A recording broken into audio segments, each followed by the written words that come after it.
the money and keeping the money all up in the same equation.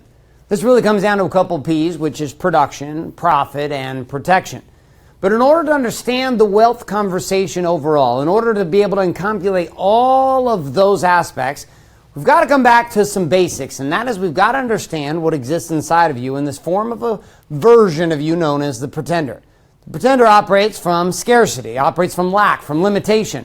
It's a part of you that sits in fear, doubt, and worry, and ultimately sabotages anything you try to create in the game of making money, or if we tried to move into the category of keeping money, or if we tried to move into the category of ultimately growing money.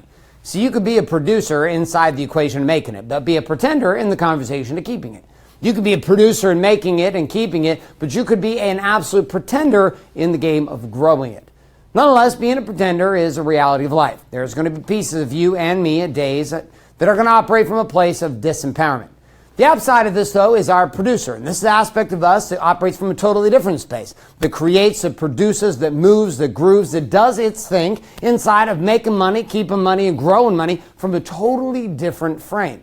See, although the producer and the pretender look the same, they physiologically look the same, they operate from a totally different place. The producer comes from the bucket of abundance, while the pretender comes from the bucket of scarcity. The producer comes from a pursuit of prosperity, while the pretender is simply looking at how can I survive.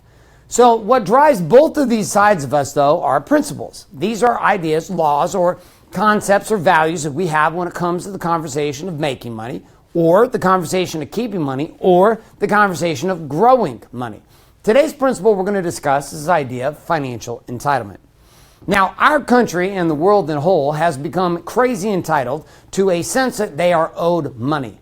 Remember, it wasn't too many years ago when Who Wants to Be a Millionaire, the TV show, back in early 2000, came out on television. Everybody was fucking blown away. They're like, $1 million? You got to be kidding me. That's an incredible amount of money. People didn't just throw around $1 million. But today, not the case. The new billion is now the conversation, $1 million, and now we started to throw away hundreds of millions as if somehow everyone's making hundreds of millions.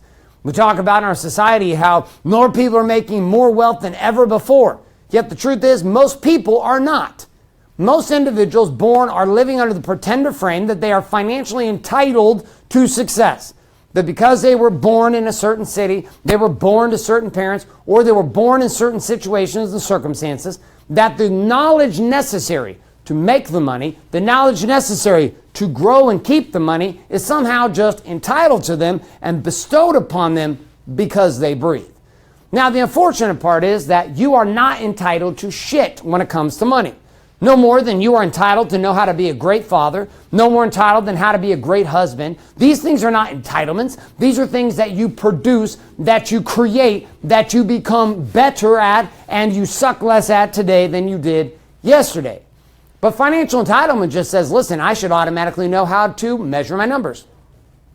I should automatically know how to market. I mean, for God's sakes, I've got a penis and balls. I should know how to market because I have a penis and testicles. Marketing should be natural for me. Sales should be natural for me. Fulfillment should be natural to me. Accounting should be natural to me. Systemization should be natural to me. Sequencing should be natural to me. Branding should be natural to me. Leadership of people should be natural to me. All of this shit should just be natural to me because naturally I was born with a penis and balls. Here's the problem, though. Financial entitlement excuses away your willingness to sweat, to bleed, to suffer, and to sacrifice to obtain something profound. Something that's not found in tactics and tools. Something that's found inside of what? What I call financial literacy. Now, literacy is the ability to read something. If you're illiterate, you open up a book, you're like,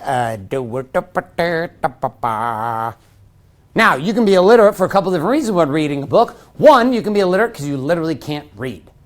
That's one form of literacy. And there are some of you inside the topic of business, there are certain areas of making money where you are literally like, can't even read. I hand you a book, you can't even read the words on the page. You don't even understand the words. Like you can't read even making noises. You're that illiterate. And others of you, you can read, you're like, yeah, like that book you read, where you read it the very first time, a technical book on some skill, or maybe it's a spiritual book or something, maybe it's a financial book. You read it, you're reading, and as you're reading, you get to the bottom of the page and you realize, I have no idea what I just read. So I can be financially illiterate when it comes to reading the topics of business, money, making money, keeping money, and growing money. I can be financially illiterate, okay, and experience a high level of illiteracy either at two levels. Either I can't read it at all, or I read it, but I don't understand it. Now, your financial literacy is going to begin inside of the game of making money when it comes to marketing, right? Marketing is not something that you do if you are just a business owner or you're an intrapreneur or an entrepreneur. Marketing is something we're all doing, which is the ability to communicate a message and place that message in front of another person and get them to take action on it. This is not something natural. Most people suck at this. Most people are horrible at it, and you likely are pretty shitty at it too. Your ability to market is a component of study, of testing, of practice, and of searching and hunting for financial literacy. We would never expect somebody to go and operate on another person's heart with 2 days or a weekend boot camp of training. Hey, Garrett, I've heard you've got some problems with your heart. I took a class this weekend. I'm ready to operate on you right now. You're like, dude, get the fuck away from me. You're not touching me with a goddamn anything. Not even your hands, let alone a scalpel, and cutting my chest open with a saw and then operating on my heart. Not happening. Yet, if you look at most people, they assume what? Most men I've met assume that marketing should just be natural. Oh, I should just go out there, Garrett. I tried marketing one time and it didn't work. It's kind of like going to the weekend boot camp to be a cardiologist. Not going to fucking happen. Last time I checked, cardiologists go to school for like 12 to 14 years, have internships, etc., and pretty much been doing what they do for 30 to 40 fucking years before they're great. Why did you think you were going to be able to read the word marketing and all of a sudden you were going to be financially illiterate? You're not. You're still illiterate. You might read the words, but you don't have a clue what it's saying. Next topic, sales. Now listen, if you are financially illiterate in the game of persuasion and influence or the conversation of closing, getting commitments from people to move forward and collecting money. If you can't do this, guess what? You're going to be stuck again. Why? Because you're going to be stuck in financial entitlement that says, well, Garrett, because I decided to open an LLC, I somehow am now magically bestowed upon me the gifts of closing. This is not true. You can't close unless you train yourself to close. Closing is not an art only, it is a science. Learning how to sell is a science. Selling is a science. Selling is a science. Selling is a science, and it can be learned. But most men, financially illiterate. They're financially illiterate because they are illiterate marketing and they're illiterate sales. Again, assuming, hey, you know what, Garrett? I woke up this morning, I took a shit, I brushed my teeth, and I shaved my face. I think I'm a better closer. I closed myself on taking a shit. You're like, dude, you're not getting better. How much time have you spent studying marketing this week? How much time have you spent studying sales this week? How much marketing did you do this week? How much sales did you do this week? How much review of your marketing did you do this week? How much review of your sales did you do this week? My guess, almost fucking zero. Yet you wonder why you're not financially literate. You wonder why shit is not coming the way you want it to come. You wonder why the money's not raining from the heavens. It's not raining from the heavens because you're responsible to create the cloud. If you don't create the cloud, there's no rain to be found. The rain doesn't just fall. The rain comes because you called it. The only way you can call the rain is to be financially literate because you actually have to be able to read the numbers off the wall to dial the number in the first place.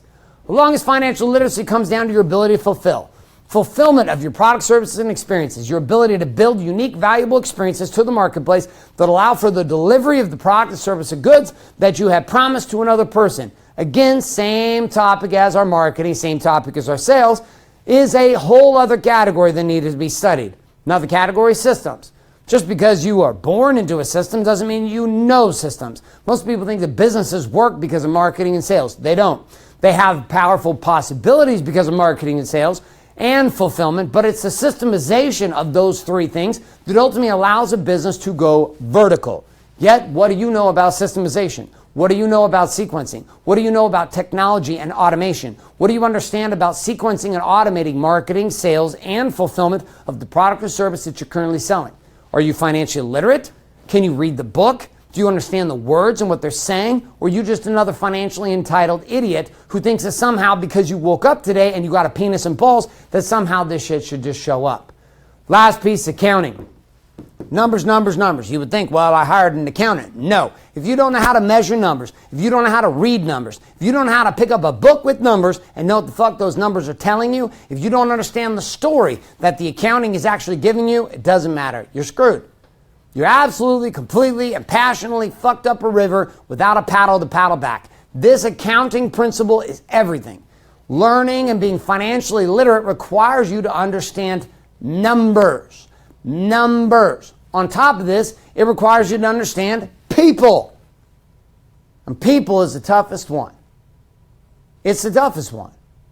So if you're sitting in a situation, you're asking yourself, why is it, Garrett, that I feel like I'm not getting the financial results that I want? Look at all the shit that you actually have to understand to be financially literate. Marketing, sales, fulfillment, systems, accounting, and people, and a shitload of other things in between all of those. Those are just the basic core ones. So my question for you today as we wrap up this vitamin G is simply this. What area are you the most financially illiterate?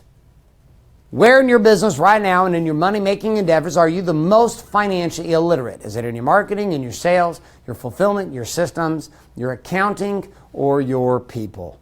Answer that question up and get yourself more educated. And I can promise if you're not studying these topics every single week, you're not getting smarter. If you're not getting smarter, you're not getting richer, because there's a direct correlation between financial literacy and your bank accounts. My brothers, that brings us to a wrap here for this Vitamin G.